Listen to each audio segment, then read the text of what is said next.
नमस्कार दोस्तों। प्रधानमंत्री मतलब नरेंद्र मोदी और मुख्यमंत्री मतलब योगी आदित्यनाथ समेत कम से कम 1 दर्जन केंद्रीय मंत्रियों से और 1 दर्जन प्रदेश के कैबिनेट मंत्रियों से गुहार लगा चुके विजय बंधु जी हैं, जो अठेवा के प्रदेश अध्यक्ष हैं और पेंशन की लड़ाई लड़ रहे हैं। लंबे समय से 1 दशक से लड़ाई लड़ रहे हैं कि ओल्ड पेंशन को बहाल किया जाए, लेकिन न तो सरकारें सुन रही है और न तो एक राजनीतिक मुद्दा बन पा रहा है बड़े पैमाने पर कि सरकार इसके कहा जा सकता है मांग को लेकर के झुके। यही वजह है विजय बंधु अब अपने प्रत्याशी भी उतारने शुरू कर दिए हैं और अटेवा अब स्नातक क्षेत्र में भी प्रत्याशी उतारने जा रहा है, शिक्षक क्षेत्र में प्रत्याशी उतारने जा रहा है, जिससे इनका प्रतिनिधित्व हो और इनके मुद्दे सदन में भी उठ सके और आम आदमी की आवाज, कर्मचारियों की आवाज, शिक्षकों की आवाज उठ सके। विजय बंधु जी हमारे साथ है, हम कई मुद्दों पर उनसे बात करेंगे, लेकिन सबसे अहम सवाल यह है कि क्या राजनीति करना ही या नेता बनाना ही एक मकसद हो गया है? विजय बंधु जी आपका स्वागत है। बहुत बहुत धन्यवाद आपको। विजय बंधु जी, क्या वजह है कि आप लोगों को नेता उतारने पड़ रहे हैं और एमएलसी आप शिक्षकों को बनाना चाहते हैं? देखिए, हमारा मकसद शिक्षक को एमएलसी बनाना नहीं है। हमारा मकसद हमारी पुरानी पेंशन, जिसके लिए लड़ाई पिछले कई सालों से हम लोग लड़ रहे हैं, उस मुद्दे को तमाम बार तमाम दलों के नेताओं से, राजनीतिक पार्टियों से, उनके अध्यक्षों के साथ हम लोग मुलाकात की, अपना ज्ञापन दिए, लेकिन जिस तरह से इस पुरानी पेंशन के मुद्दे पर राजनीतिक दलों नेताओं का आचरण है और जिस तरह से निष्क्रियता है, वो अगंभीरता है, उसको लेकर के हम लोग बहुत दुखी हैं।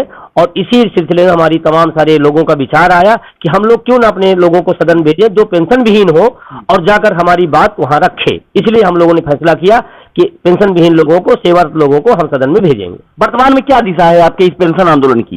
देखिए, पेंशन आंदोलन निश्चित तौर से उत्तर प्रदेश से शुरू होकर आज पूरे हिंदुस्तान के अंदर गया है और प्रदेश के तमाम सारे क्षेत्रों में इस मुद्दे को लेकर गंभीरता, जैसे आंध्र प्रदेश की बात करें, जगन रेड्डी साहब चुनाव आने के पहले उन्होंने घोषणा पत्र में रखा। झारखंड की बात करें तो झारखंड में हेमंत सोरेन जी ने पुरान रखा।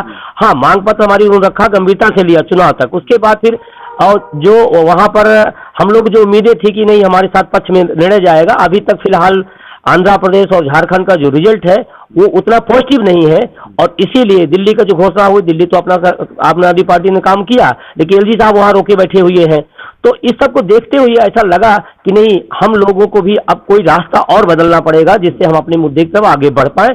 पेंशन आंदोलन मजबूती से लड़ा गया है और आगे भी लड़ा जाएगा और उसी दिशा की, उसी रणनीति के तहत कदम बढ़ाए गए। विजय जी, आपके इस आंदोलन से तमाम जगहों पर एनपीएस में तमाम बदलाव हुए हैं और क्या कुछ सुधार हुए हैं ये भी बताइए, और सबसे अहम चीज है कि और आप आगे क्या करना चाहते हैं? देखिए, निश्चित रूप से हम लोग आंदोलन से सुधार हुए हैं, इसमें कोई दौरा नहीं है। और अगर आप बात करें सुधार की बात, तो पहले ग्रेजुटी नहीं थी, पारिवारिक पेंशन नहीं थे एनपीएस के दौरे में। हम लोग यहाँ पर जो 16 में भूख हड़ताल बैठे, उस समय तत्कालीन सपा की सरकार थी, 2 चीजों को हमारा उन्होंने माना और आज वो लाभ लोगों को मिल रहा है। लेकिन हम लोग हूबहू पुरानी पेंशन के लिए प्रयासरत हैं कि हमारी जो हूबहू पुरानी पेंशन है वो मिले। जब राजनेता ले सकता है तो पुरानी पेंशन कर्मचारियों क्यों नहीं? ये एक बड़ा सवाल है। तो हम लोग इस बात को लेकर के अभी 1 दिसंबर को जो चुनाव होने जा रहे हैं उस पर हम लोग पूरी तरह फोकस है और पूरी उम्मीद है कि हमारा कहीं न कहीं सेवारत पेंशन विहीन इस बार एक परिवर्तन के दौर पे आएगा इसमें।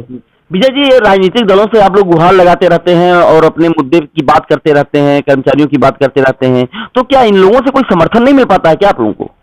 नहीं, निश्चित रूप से समर्थन मिलता है जब तक विपक्ष में रहते हैं। जैसे ही सत्ता पक्ष में आते हैं वो सत्ता पक्ष का जो कल्चर होता है ये खो जाता है। तो निश्चित रूप से समर्थन तो देते हैं और बात भी करते हैं। कोई ऐसी दल या कोई ऐसा नेता नहीं है बड़ा कि जो हमारे पक्ष में न लिखा हो। माननीय मुख्यमंत्री योगी आदित्यनाथ जी अगर बात करें तो इन्होंने बहुत अच्छा माननीय मनमोहन सिंह को पत्र लिखा, शानदार लिखा, और आज मुख्यमंत्री जी हैं तो आज वो उस पर बात ही नहीं कर रहे हैं। अगर हम अपने लखनऊ की बात करें, हमारे सांसद महोदय हैं राजनाथ साहब, तो इन्होंने भी कहा कि 2014 में हम लोगों से कि नहीं, बात आपकी बात रखी जाएगी और लाएंगे, और 2 बार सरकारें बनी और उनका आज तक कोई परिणाम नहीं आया। तो बात तो रखते हैं लेकिन सत्ता में आने के बाद उनका अपना जो सेटअप होता है उसमें खो जाते हैं। इसलिए हम लोग ये सब चीजें आगे बढ़ानी पड़ रही है। तो वर्तमान में जो एमएलसी इलेक्शंस हो रहे हैं, इसको लेकर के आपकी क्या रणनीति है और आप क्या लोगों से कहना चाहेंगे? देखिए, हमारी जो एमएलसी को लेकर के अगर मैं यहाँ सवाल करूं तो सच देखें कि उत्तर प्रदेश विधान परिषद में 100 सीटें हैं। 100 में अलग अलग खंडों में विभाजित कर दिया गया। उसमें 8 सीटें शिक्षकों को और 8 स्नातक को। ये क्यों हमारे संविधान निर्माताओं ने रखा? इसलिए रखा कि कोई सामान्य शिक्षक आए, अपनी बात शिक्षकों को कहे। कोई स्नातक से कोई बीच में आए और अपनी बात, जो समस्या है बेरोजगारी की, दुनिया भर की, उसकी बात रखे। लेकिन दुर्भाग्य है कि राजनीतिक दलों ने उस पर भी कब्जा कर लिया है। मैं तो कहता हूं कि शिक्षक और स्नातक के चुनाव में राजनीतिक दलों को आना नहीं चाहिए। विधानसभा, लोकसभा, राज्यसभा, विधान परिषद की तमाम सारी सीटें, कम से कम जो शिक्षक हो, स्नातक हो, उसको तो आप बचाए रखो, उसमें भी कूद पड़े हैं। ये बिल्कुल गलत है और इसका विरोध पूरी आम जनता को भी करना चाहिए। दूसरी जो सवाल हमारे यहाँ है, जिन लोगों का वर्चस्व रहा है, तमाम सारे गुट माध्यमिक शिक्षक में बने हुए, वो लगातार कब्जा रहे, कोई 80 साल का हो गया, कोई 90 साल का हो गया, कोई 90 साल ऊपर हो गया, वो छोड़ना नहीं चाहता। मैं एक ही बात उनसे कहना चाहता हूं कि अगर आप इतना दिन से प्रतिनिधित्व कर रहे हैं हमारा और सदन के अंदर है, सदन में आपके रहते हुए हमारी पुरानी पेंशन खत्म हुई है, हमारा डीए खत्म हुआ, हमारा भत्ता खत्म हुआ, हमारी तमाम सारी सुविधाएं खत्म हुई, वैकेंसियां हमारी खाली चली जा रही है, उसको आप भरा नहीं पाए, और सदन में आप इसलिए आते हो कि आप माननीय बने रहो, जबकि आना आपको इसलिए चाहिए कि शिक्षकों की समस्याएं हैं, कर्मचारियों की समस्याएं हैं, स्नातकों की समस्या है, उसके उठाने के लिए, उसके करने के लिए आते हैं। लेकिन दुर्भाग्य से कि राजनीतिक दलों ने पूरा कब्जा कर लिया है और सेवानिवृत्तों ने कब्जा कर लिया, और सेवानिवृत्तों से आज तो पूरे प्रदेश के अंदर एक लहर चल रही है कि विधान परिषद के चुनाव में राजनीतिक दलों का और सेवानिवृत्तों को बायकॉट, इन नौजवानों की हुंकार हो गई। अच्छा, अगर आपके सब युवा जीत करके आते हैं तो आप क्या करेंगे सदन में? संख्या तो आपकी बहुत ज्यादा नहीं होगी। देखिए, सवाल संख्या से नहीं लोकतंत्र में होता है। एक भी अगर सच बोल रहा है, वो भी लोकतंत्र में आवाज सुनी जाती है। सवाल हमारी संख्या कितनी होगी, सवाल नहीं। सवाल अगर हमारा 2 भी 4 भी उसमें जाकर अपनी बात कहता है, तो हम अभी किसी के पास जाकर निवेदन करते थे माननीय कि हमारी बात उठाओ, और जिसकी समस्या खुद है, अगर वो जाएगा, वो अपनी बात उठाएगा कि ये तो आंदोलन के लिए और मुद्दे के लिए बहुत बड़ी बात होगी और मुद्दा कहीं न कहीं आगे बढ़ेगा। इसलिए वो हमारे लिए जरूरत है कि हमारी बात, वो दर्द वाला, वो पीड़ित, पेंशन विहीन, वो सेवारत, जिसको परेशानी है, जिसको पीड़ा है, वो जब सदन में बोलेगा और उनके बोलने में फर्क आएगा, इसलिए उनको जाना वहां जरूरी है। अच्छा, एक बात बता दीजिए कि आपके कौन कौन से प्रत्याशी कहाँ से उतर रहे हैं और उनका कुछ आपने समीकरण रखा है, तो क्या समीकरण है आपका? देखिए, मेरा तो एक ही समीकरण है, मैं सारे लोगों से समीकरण में एक ही बताता हूं कि हम सारे लोग जो एनपीएस से पीड़ित है वो गोलबंद हो, जो सेवारत है, आज नौकरियों पर संकट आ गया है, आज निजीकरण के दौर में संकट आ गया, तो जो सेवानिवृत्त हो गए उन पर कोई कानून नहीं लागू होता, कोई नियम नहीं लागू होता। सेवारत लोग और एनपीएस से पीड़ित लोग सब गोलबंद हो रहे हैं, और वो सारे के सारे लोग नौजवान सेवारत के साथ आ रहे हैं। जो अटेवा ने संघर्ष किया पिछले 6-7 सालों में, उसको लोग देख रहे हैं कि ईमानदारी से अगर कोई संघर्ष किया किसी संगठन ने, तो अटेवा ने किया पेंशन मुद्दे का, तो सारी गोलबंदी सेवारतों की और पेंशन विहीनों की हो रही है, और हम लोग यहाँ पर एक मुद्दे के लिए आए हैं, तो मुद्दे के साथ गोलबंद हो रहे हैं, और हमारा कोई गोलबंदी, हमारा मुद्दे के साथ गोलबंदी है, और अगर मुद्दे के साथ गोलबंद होंगे तो निश्चित रूप से हमको उम्मीद है कि कई अच्छी सीटें हम सदन में हमारे साथी पहुंचेंगे और मुद्दा आगे बढ़ेगा। कुछ प्रत्याशियों के नाम भी अगर आपको याद हो तो आप मुझे बता दीजिए।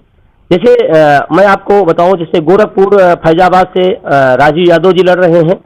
अगर हम बात करें लखनऊ से, तो डॉक्टर मनोज कुमार पांडे जी लड़ रहे हैं, जो डिग्री कॉलेज से हैं। और अटेवा के साथ एक अच्छी बात है कि इसमें बेसिक से लेकर के तमाम सारे विश्वविद्यालय तक तमाम सारे साथी इसमें सहयोग करते हैं आंदोलन में, क्योंकि मनोज पांडे जी डिग्री कॉलेज से हैं और सारे लोग अटेवा के साथ खड़े हुए हैं। दूसरा, आपको अगर हम बरेली की बात करें तो हाजी दानिश जी वहां से अच्छा चुनाव लड़ रहे हैं। अगर हम और आगे बढ़ते हैं, स्नातक में हमारे अर्चना शर्मा मेरठ से स्नातक के चुनाव बहुत मजबूती से लड़ रही है और पूरी उम्मीद है कि वो आगे बढ़ के आएंगी। अगर हम करें कि आगरा की बात करें तो वहां से धर्मवीर भदौरिया और नंदलाल निर्भय लड़ रहे हैं। इलाहाबाद की पढ़ें तो हमारे तो हरप्रकाश यादव जी हैं, वो बहुत मजबूती से चुनाव लड़ रहे हैं। और बनारस जो माननीय प्रधानमंत्री जी का क्षेत्र है, वहां से हमारे संतप्रकाश गुप्ता और सारे लोग ये नौजवान हैं और सारे लोग पेंशन विहीन है, सेवारत लोग हैं, और इसलिए लोगों का बहुत समर्थन भी, अपार समर्थन मिल रहा है।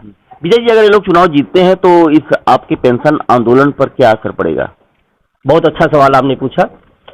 मैं बड़ी जिम्मेदारी के साथ कहता हूं कि अगर चुनाव ये सारे लोग जीत के आते हैं तो पेंशन आंदोलन जिस जगह पे है उससे 1000 गुना आगे बढ़ेगा। आंदोलन 1000 गुना बढ़ेगा। कारण क्या है उसका? जब हम सड़क पर चिल्लाएंगे और हमारे साथी सदन में चिल्लाएंगे तो निश्चित रूप से फर्क आएगा। और हम अभी माननीयों से मिलने के लिए समय मांगते हैं तो कभी समय दिया, कभी नहीं दिया, लेकिन जब वहां पर हमारे लोग वहां जाकर चिल्लाएंगे तो हम माननीय मुख्यमंत्री जी बैठे होंगे, वहां पर माननीय मंत्री लोग बैठे होंगे, वहां सदन के सारे लोग बैठे होंगे, तो हमारी आवाज कई गुना ताकत से वहां सुनी जाएगी और बोली जाएगी। सदन से आवाज बड़ी हो जाती है, सदन से आवाज गंभीर हो जाती है, सदन की आवाज लोक की आवाज हो जाती है लोकतंत्र में। इसलिए हमारे बहुत बड़ा फर्क इस आंदोलन पड़ेगा और मुद्दे पे पड़ेगा। विजय बंधु जी, आप कह रहे हैं कि फर्क पड़ेगा और एक आंदोलन नई दिशा में जाएगा, लेकिन ये बताइए फर्क इंडिया को कि आप ये जो लड़ाई लड़ रहे हैं पेंशन की, ये पेंशन डिरेल कैसे हुई और ये पेंशन आप लोगों की खत्म कैसे हुई थी, जरा ये भी बता दीजिए। कुछ लोग नहीं जानते हैं तो बता दीजिए फर्क इंडिया के दर्शकों को। ये बहुत गंभीर सवाल आपने पूछा कि ये खत्म कैसे हुई, क्यों हुई। मैं आपसे जानना चाहता हूँ, बताना चाहता हूँ आपको कि पेंशन आंदोलन जब 2004 में खत्म की गई, माननीय अटल बिहारी वाजपेयी जी उस समय प्रधानमंत्री थे, प्रक्रिया उसके पहले की भी थी और इनमें सारे राजनीतिक दलों का दोष है और सब एकमत है इस मुद्दे पर, इसमें किसी का हम एक नहीं करेंगे। और वहां पर क्या दिया गया कि आर्थिक भार पड़ता है। चलिए मैं आपकी एक बात से सहमत हूँ कि भाई आर्थिक, राजनेताओं ने जो बताया कि आर्थिक भार बनता है, चलिए इस देश के पार्लियामेंट्री को पेंशन नहीं मिलेगी, इस देश के शिक्षकों को पेंशन नहीं मिलेगी, कर्मचारियों नहीं मिलेगी और नेताओं को मिलेगी। एक जन का एमपी एमएलए पूरा पेंशन लेगा और जो 60 साल 62 साल काम करे उसको पेंशन नहीं मिला। और तर्क क्या दिया जा रहा है कि आर्थिक भार है। अगर मेरे ऊपर पेंशन देने से आर्थिक भार है तो राजनेताओं पर दो 3 4 पेंशन, प्रकाश सिंह बादल भूतपूर्व मुख्यमंत्री पंजाब 5.5 लाख की पेंशन लेते हैं, कोई 2 लाख ले रहा है, कोई 2.5 लाख रहा, और कोई एमएलए का अलग ले रहा है, कोई एमएलसी का अलग ले रहा है, कोई राज्यसभा का अलग ले रहा है, कोई लोकसभा का अलग ले रहा है, मतलब अलग अलग हर सदनों का अलग। अगर वहां पर विधानसभा का हुआ फिर लोकसभा का दोनों लेगा और दोनों बढ़ते हुए क्रम में ले रहा है। तो ये सवाल बिल्कुल नहीं है कि आर्थिक भार है, जो तर्क दिया गया पूरी तरह गलत है। पैसे की कोई समस्या नहीं है, नियति की समस्या है और उस नियति के लिए ही सदन की तरफ हम लोग चौखट किए। अच्छा, आप अपने संगठन के लोगों को और आम आदमी को क्या संदेश देना चाहेंगे इस चुनाव को लेकर?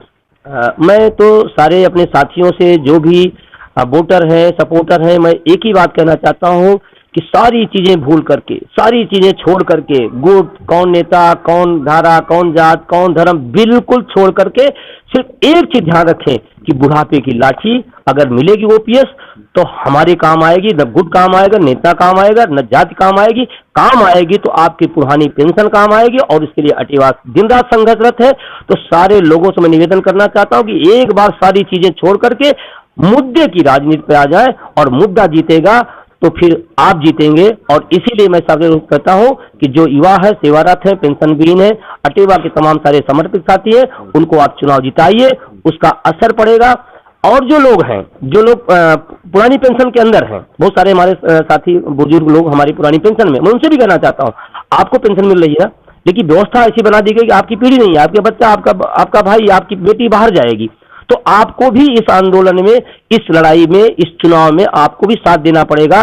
क्योंकि अगर अटेवा मजबूती से लड़ रहा है आंदोलन को और इस चुनाव को भी मजबूती से लड़ रहा है, तो फिर आपकी जिम्मेदारी बनती है कि आप उस नए परिवर्तन की तरफ आगे बढ़े और वक्त है बदलाव का। एक आखिरी सवाल है विजय जी कि उत्तर प्रदेश के मुख्यमंत्री योगी आदित्यनाथ जी से और मुख्य विपक्षी दल समाजवादी पार्टी या उसके राष्ट्रीय अध्यक्ष अखिलेश यादव जी से आप क्या कहना चाहेंगे?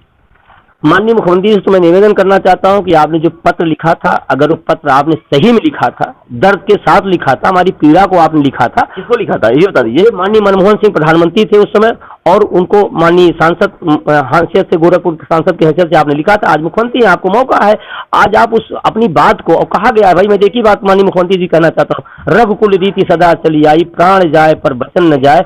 तो वचन आपने दिया था पुरानी पेंशन का, उसको आप निभाइए। और माननीय जो विपक्ष के नेता लोग हैं, चाहे वो अखिलेश यादव जी हैं, तमाम सारे बसपा हैं, तमाम सारे कांग्रेस, वो मैं सबसे एक ही बात कहना चाहता हूँ, कुछ ऐसे मुद्दे होते हैं जिसमें दलगत से ऊपर उठना पड़ता है। और मैं आपसे कहना चाहता हूँ विपक्ष को भी जिस तरह से इस मुद्दे को पकड़ना चाहिए, गंभीरता से लेना चाहिए, इस मामले में विपक्ष भी कहीं न कहीं कमजोर और फिसड्डी साबित हुआ है। तो मैं उनसे भी निवेदन करता हूं कि विपक्ष में लोकतंत्र की भी बड़ी भूमिका होती है, उस भूमिका में, सशक्त भूमिका में आए और पुरानी पेंशन को अपने अपने घोषणा पत्रों में रखें और जब मौका मिले तो उसको लागू करके दिखाएं कि नहीं, हमने वादा किया तो हमने पूरा किया। और 13 लाख उत्तर प्रदेश का एमपीएस कर्मचारी, देश का 60 लाख एमपीएस कर्मचारी, उस हर नेता, उस हर राजनीतिक दल पर टकटकी लगाए देख रहा है कि हमारी बात कौन सुनता है, किसको आगे बढ़ा रहे हैं, मुद्दों को उठा रहे हैं। और हम तो एक ही बात कर रहे हैं कि आज मुझे बड़ा खुशी हो रही है कि फर्क इंडिया से फर्क जरूर आएगा अगले इस चुनाव में। देखिए, विजय जी का कहना है कि नेताओं को भी दिल बड़ा करना पड़ेगा, राजनीतिक दलों को दिल बड़ा करना पड़ेगा, कर्मचारियों की बात सुननी पड़ेगी और जो पेंशन स्कीम की लड़ाई है वह वाकई में उनके हक की लड़ाई है। अगर सत्ता पक्ष विपक्ष इस मुद्दे को सुनेगा, समझेगा तो निश्चित रूप से इनका भला होगा, इनका भला नहीं बल्कि पूरे कर्मचारियों का भला होगा। और असली सवाल यह है कि, और दर्द भी है कि इन्हें अब राजनीतिक मैदान में उतरना पड़ रहा है और अपने प्रतिनिधि सदन के अंदर भेजने पड़ रहे हैं। इनका कहना है कि हम राजनीतिक दलों से निवेदन करते रहे हैं, गुहार लगाते रहे हैं, और वो जब विपक्ष में होते हैं तब दावे करते हैं, जब सत्ता में आते हैं तो उसे भूल जाते हैं। यह वादा खिलाफी बहुत परेशान करती है और हमारे लोग इससे बहुत पीड़ित हैं। यही वजह है कि अब हमें सदन में अपने प्रतिनिधि भेजकर अपनी आवाज उठानी पड़ेगी। हम सदन में भी लड़ेंगे और सड़क पर भी लड़ेंगे और पेंशन बहाली करवा करके ही रहेंगे। निश्चित रूप से यह मुद्दा एक जन आंदोलन बनना चाहिए, क्योंकि पेंशन लोगों का अधिकार था, अधिकार है और अधिकार रहेगा। और सरकारी जो कहा जा सकता है कर्मचारियों की जो पेंशन थी उसमें सत्ता पक्ष और विपक्ष को भी साथ देना चाहिए। फर्क इंडिया के लिए अखिलेश कृष्ण मोहन।